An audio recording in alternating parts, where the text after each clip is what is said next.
UP सरकार एक बार फिर मदरसों के खिलाफ बड़े एक्शन के मूड में दिखाई दे रही है। लगातार यूपी हुकूमत मुसलमानों को निशाना बना रही है। पहले आप ये शासन आदेश देख लीजिए।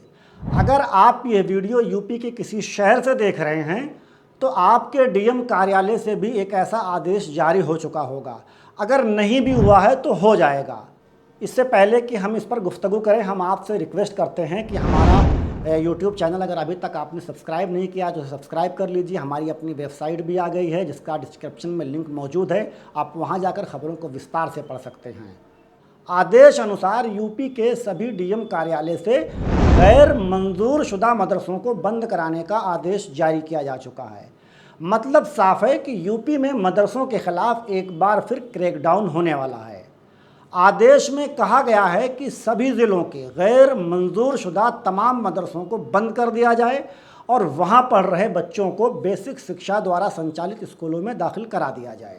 हो सकता है कि जब तक यह वीडियो आप तक पहुंचे, बेसिक शिक्षा अधिकारी, अल्पसंख्यक अधिकारी और खंड शिक्षा अधिकारी पुलिस की सहायता से आपके गांव में मदरसों के खिलाफ कार्रवाई को अंजाम दे रहे हों। मदरसों के खिलाफ यूपी हुकूमत लगातार कार्रवाई कर रही है। पहले अनुदानित मदरसों के वजूद को खतरे में डाला, लेकिन जैसे ही सुप्रीम कोर्ट से मदरसों को राहत मिली, फ़ौरन गैर मंजूर शुदा मदरसों को बंद करने का हुक्मनामा जारी कर दिया।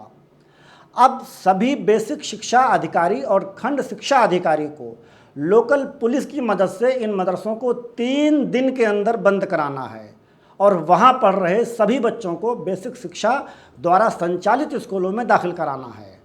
मदरसों में पढ़ रहे बच्चों को सरकार के उन स्कूलों में दाखिल कराना है जिनकी खुद की हालत इतनी दयनीय है कि टीचर हैं तो बच्चे नहीं, बच्चे हैं तो भवन नहीं, और भवन है तो एक ही भवन के एक ही कमरे में एक साथ 2-2, 3-3 क्लासें चलाई जा रही हैं, जहां ना बच्चों को ठीक से बैठने का इंतज़ाम है, ना ही समय पर टीचर पढ़ाने आते हैं। यूपी के कितने ही ऐसे प्राइमरी स्कूल हैं जहां 10-10, 15-15 दिन तक टीचर पढ़ाने ही नहीं आते।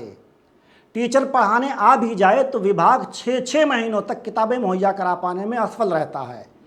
अगर मदरसों को बंद कराने से यूपी की शिक्षा व्यवस्था ठीक हो सकती है तो बंद कर दीजिए इन मदरसों को और ठीक कर लीजिए यूपी के स्कूलों के लचर व्यवस्था को।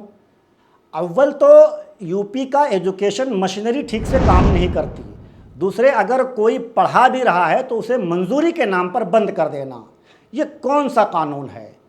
ये कौन सा कानून है कि किसी धर्म विशेष के ही तालीमी इदारों को बंद कराया जा रहा है, जबकि यूपी के हर ज़िला, हर शहर में गैर मंजूर शुदा प्राइवेट स्कूल भी बड़ी संख्या में चलाए जा रहे हैं।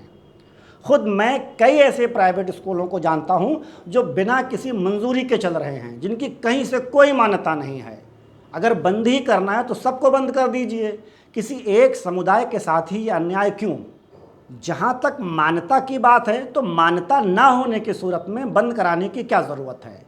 ऐसे मदारिस या प्राइवेट स्कूल जो राइट टू एजुकेशन का खुला उल्लंघन नहीं करते, उन्हें मान्यता दीजिए। आखिर बंद करने से क्या मिलेगा? जिनका मानक नहीं है उनसे मानक पूरा कराएं।